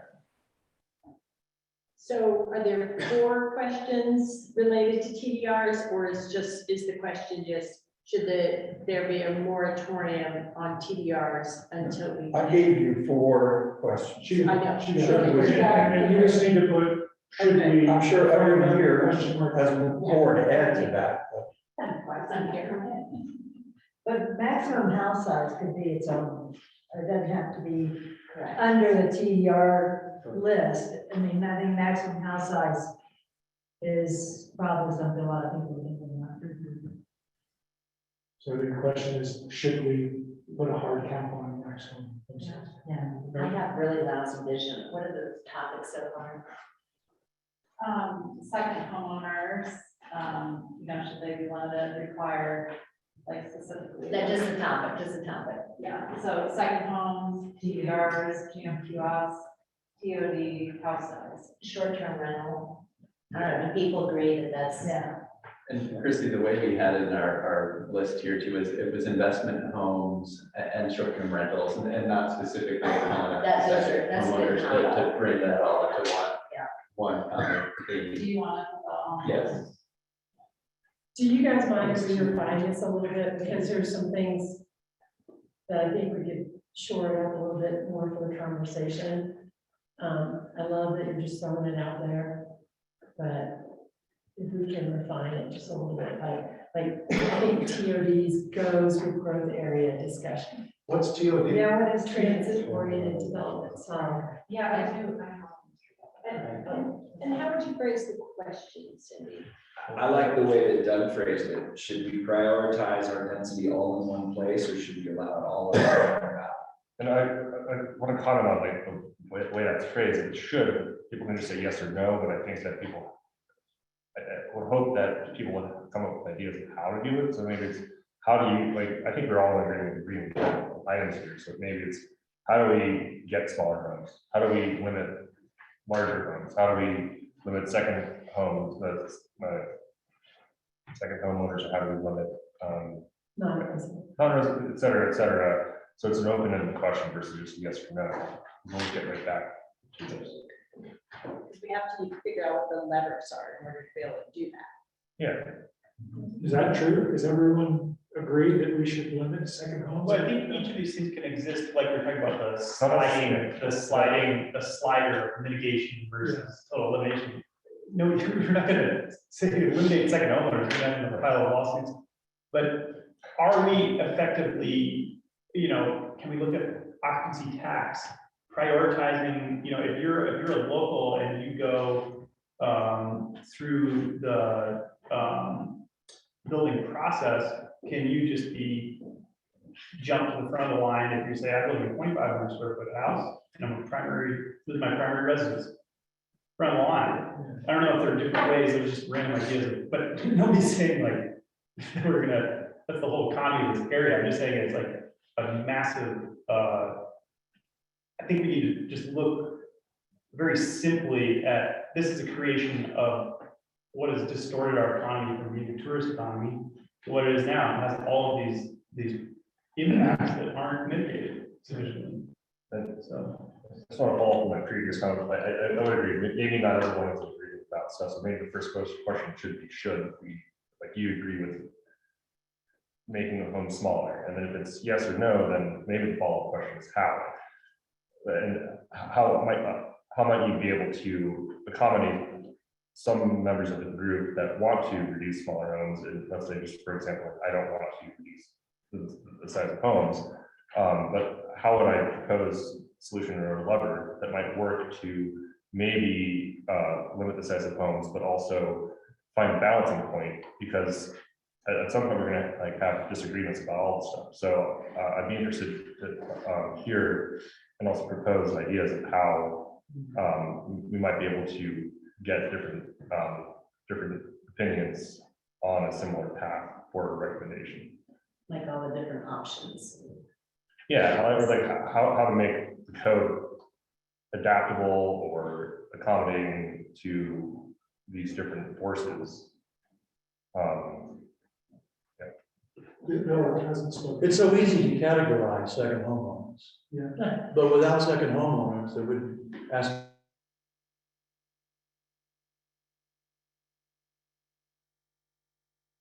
We wouldn't have an Aspen Institute. We wouldn't have a lot of these part of the mind, body, spirit, the actual mind part of that. So you have to think about the role that they play. And it's subtle in some cases, not so subtle in others. I mean, along those lines, there's the second home, what they contribute, what they don't. When you think about TDRs, you got to think about the receiving areas and the sending areas. So we want to have rural land preservation and low density development in rural areas. And one of the mechanisms that's making that work is having a receiving place for the TDRs. So the sending area analysis is important with the TDR program. Is affordable housing another hot topic? I think so, yeah. I think it is. Cindy, will we get data? Glenn, bring up a good point. And I think that's, where we talk about, we struggle with the TDRs a little bit. Are we going to get some data to understand how that, what the implications are for the sending areas versus the receiving areas? Could I add to what Glenn said? I believe that receiver sites are dictated, how much square footage they can receive is dictated by the caucuses, isn't it? So that's a form of limitation. in some cases. And what are the exclusions of that? There are places that have said we don't want to be limited by square. We're looking at, there is a hard cap now at 15,000 square feet, plus a 4,000 square foot basement sometimes. So those areas, Owl Creek, east of Aspen, Woody Creek, I'm trying to think of the others that have said, no, Woody Creek said we're limiting to 5750. But there are 4 or 5 caucuses that say we don't want to be limited. We want to be able to go up to 15,000 square feet. And those are in what's considered the rural areas of the county. So, and then there's another handful that says we want to be 8250, and then there's another handful that says we want to be 5750. So we've got a mix of locations where they land today. But in answering that question, I was thinking we could come up maybe with a white paper on the topic areas, just to kind of prime us in our discussions. With the sending areas, it needs to be more than a quantitative analysis. There's got to be a qualitative analysis of what's left in the sending areas that can actually be developed. That can meet the requirements of the code. So we understand when you limit the receiving areas, what are the implications on not just the quantity of land or the quantity of claims, let's say in the rural areas or properties, but a thoughtful analysis of whether or not they can actually be developed and whether they can be, and whether you want the program to be set up to save those sites from development. So it's a balance, and that's a hard thing to do that analysis of the potential sending areas to get an idea of what would be out there if we limit the TDR program, what's going to occur in the sending areas. I don't think it's that hard. Rural and remote is a pretty specific zone. And we know how many mining claims are available, how many in-holdings there are. Yeah, we know the quantitative aspect of it, but looking at it and saying, okay, of this quantity of claims and properties out there, how many of them can actually be developed and pass the constraints? Well, and that's the the hard exception. But Anyway, isn't that? So is it possible to do this qualitative analysis and within the? well, I have some responses to that. There are other parts of the code that would require us to probably go through a takings hearing and then probably award someone a TDR. So is it really worth it?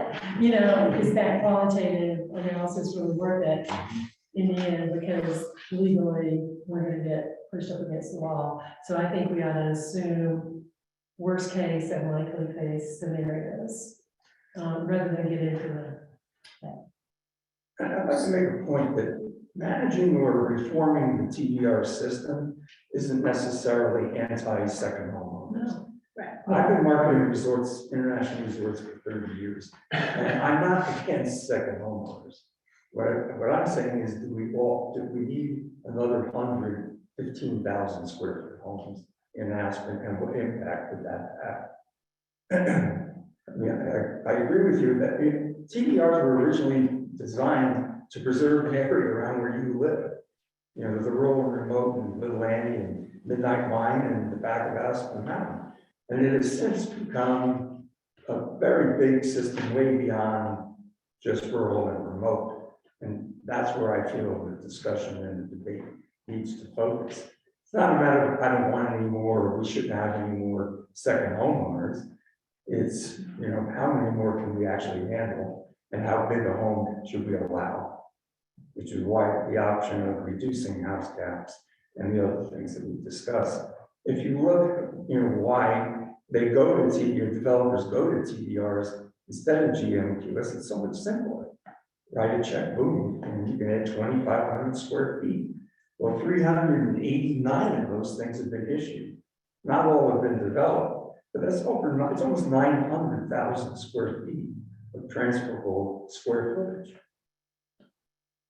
I mean, these numbers are almost hard to understand. I just one of the hot button items I would really like to see on there is the sustainability green design. But maybe instead of being like its own thing, it's the incentive, it's part of the incentives. So it's part of the GMQS, it's part of allowing you to maybe get a little bit more of something. I know, I mean, I don't want to say square feet, because I really don't want, I would like to see the square footage really get limited, because I just, it just didn't, you look at the 20 or 30 houses I took care of, and just the number of people was totally related to how big the house was. The number of people who came to take care of that house was perfectly related to how big the house was. And the smaller houses didn't need much, bigger houses needed a lot. And actually the permanent residents, it did come into play in that permanent residents needed less people coming, because I think that owners did more stuff, you know, so they didn't need every little thing done by someone else. But it would be more wear and tear on a house living there permanently, but it just in my kind of, the way I looked at it over the years, it was definitely the bigger the houses, so many more people came to take care of it. And we've got data around just that. You know, so my next question is, where do we go next? Are you guys just chomping at the bit to have some of these discussions and get into that? Or do you want us to bring data that can help inform those discussions? Or should we bite-size the data as we get into each one of these discussions? So I could say, Debbie, I have data on, you know, the energy use of a larger home and the number of trips that are visiting that home on a monthly or a weekly basis, or that kind of thing. How do you want that data? I propose, I think that's a great idea. I propose that you do as much education of us, data, little white paper, send it to us ahead of time so we can read it. Then we go over it real briefly at the meeting, just to make sure everybody's at the same speed. And then we devote 90% to discussion. That's our homework, is what you can provide us. And to help you with that, so that you don't have to boil the ocean data-wise, it would be really helpful to develop further this list of questions that we want to knock off, and that way you know which data are relevant to the questions that are coming up. And that can be the pre-read for us to prepare. And I would propose, so we don't get too in the weeds, maybe we stop it here, we know there's gonna be more of it. I want to ask something, could we get a list of what the exemptions are for square footage? It may be very simple, garages and subgrade, but if there's more. Kind of agricultural outbuildings. Yeah. And by the way, Bill left before I can say this, but I am actually a second homeowner, so me rolling that grenade into the room is not my anti. We love them at Holy Cross. We love all of our members, so I just want that.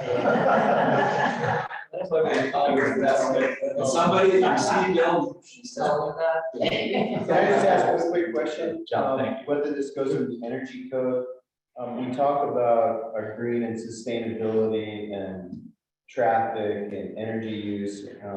And I brought this up in the last meeting, private jet aviation, and I just think that that is something that could have incentives or disincentives. I'm not saying it can't happen, but I think, you know, for example, there could be a huge resource of raising money on a carbon tax for people that are flying in their own 727.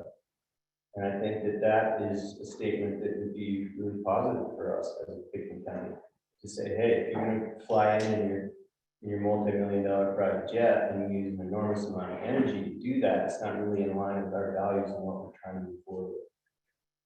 I don't have an answer for it. I'm just John, just out there as a question, but just so you know, it's actually a well-timed thought, because the the lease for the FBO is up for bidding, so there's 3 different groups that I know of that are bidding on this, the FBO, private jet, management lease.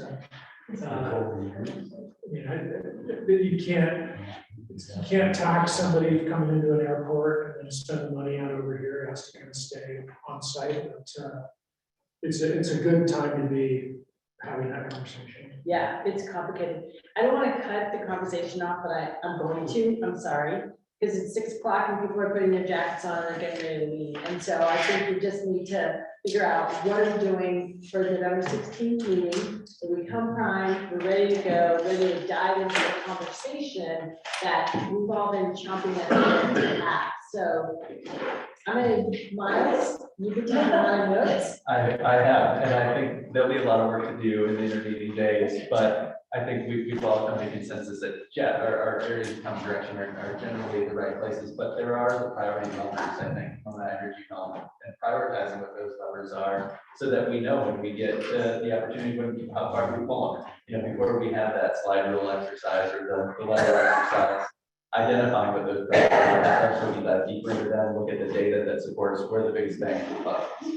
So can we refine the questions and send them out to people ahead of time? Does that make sense to you all? If you got questions ahead of time and you gave us feedback, is that too hard to ask? Is that too much to ask you to do? I think that'd be preferred.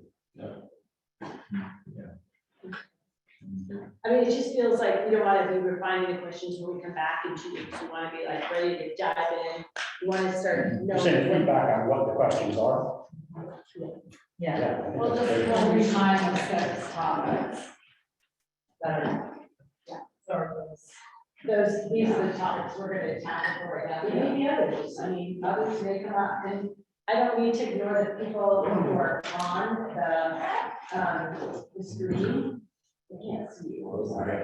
Yeah, I can just read out, Adam said that the white paper idea is great, and the more data the better there, and then here listed off, potentially break down to subgroups, looking at some of the different items that were discussed there. Should we do some subgroups? I think that's something that we should talk about as a team. And determine what the path forward is and how much time we need to collate all of this information, so we have a really focused discussion at our next meeting. So I think, Christy, to your point, we really are clearly into what are our tools, what are our levers, and how do we use them, and then work together to make sure that we have some homework in November. And yes, Suzanne. It seems to me that it would be, and I'm hearing this from people on this side of the room, instead of coming up with questions that you want to ask, coming up with the top 10 topics. And you don't have to know what lever you're pulling. The finding office can tell you, this is what you're really, if you're really concerned about house size, and house size needs to be discussed, then set a date and discuss it. And have everybody talk about, you don't have to know how, that's why we pay the planning staff. They will figure out how to do it, just like Cindy was saying, when you know, where are you going? Okay. Just like Cindy was saying, ready to go, tell me what you want, and we'll figure out how to make it happen. So it seems to me that having those big topic areas with the house size coming to the top of my head, house size or TDRs, and then just having at it to see what people think about it. You don't have to know what tool is going to be used. The Board of County Commissioners just wants to know, how are you thinking about these things? What do you need to pay attention to? And that sounds like a more intentional approach.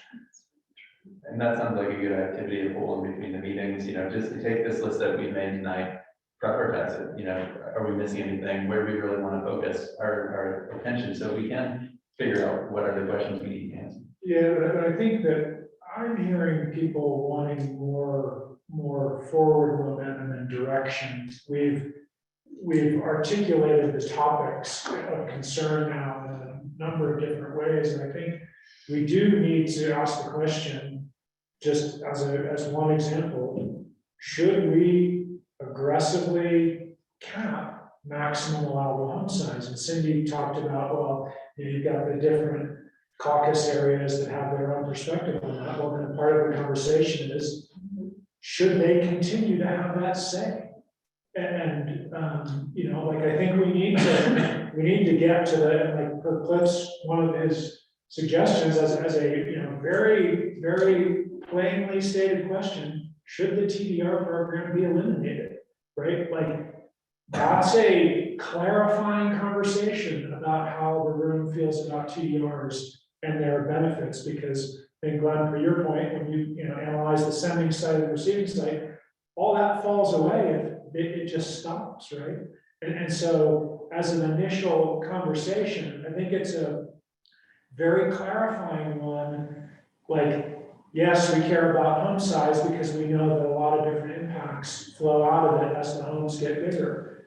Well, that's just like a baseline understanding, but what do we want to do about it is the conversation that we need to have, right? And I think, Cliff, that's what you're agitating for. And I think the more pointed and potentially, you know, hairy the conversation, probably the better. Like, that's a good measure for it being a conversation worth having, because that's when the push and pull in the room is going to happen, and it'll get politely feisty, but that will feel like we're, you know, in a productive kind of tug of war in the room. That's probably not a good analogy. One more quick suggestion. Yes, data and education ahead of time, pre-read. Yes, the team comes up with questions that we should think about ahead of time. But we should spend another 5% of the meeting when we finally get together, laying out, are these all the questions? Just really limit the conversation to, are there any more questions we should be asking ourselves? So then we have the now 10 questions, and then we go at it. What do you guys think? Right. And then the trends that the data are going to show us can either be positive, neutral, or gray. So what we pick to talk about, can we look at that data and say, this is working, and this is, and this is not worth the trouble. Because data by itself is just data. And connecting that to the resiliency of the community is what I'm talking about, if it's positive or neutral or no contribution. Or even history of that particular code, just anything to do to educate us. Chairs. I think are we all feeling like we've got plans for next week, so you're gonna 2 weeks, thank God. Goodness. 2 weeks, the 16th, right? Can I, instead of discussing the, We gotta start instead of discussing, coming back and discussing the additional questions, and we have a question in whatever's distributed that asks, do you have any other areas you want to talk about? That's a really good idea. Tim just suggested that we ask you, do you have any other questions that you want to add? Just send them to you. We ask after we have the other questions, after we have the first 6 questions, then we can ask. If we ask at the front, we just make a list that's a mile long. If we can have a compact list, that we can kind of agree with. At the end of that, I think that if there's additional questions that need to be asked, they'll become apparent to the group. And we'll say, hey, we missed this one in this page 6, but instead of saying, yeah, let's add one, and maybe we need this one and this one and this one, they could be more concise. I mean, that's understanding. I totally agree. I mean, let's get to the big topics first, and then the other things are gonna naturally come to that. And yeah, Cindy's gonna be overburdened by the amount of information, even with just one or two. Which I think you just get us the big picture of some of those to start with, and then the discussion can be this is I think we got the big categories, and we'll get the big questions, and we'll start there, and that will lead us down the road. Hey, thank you all for being here.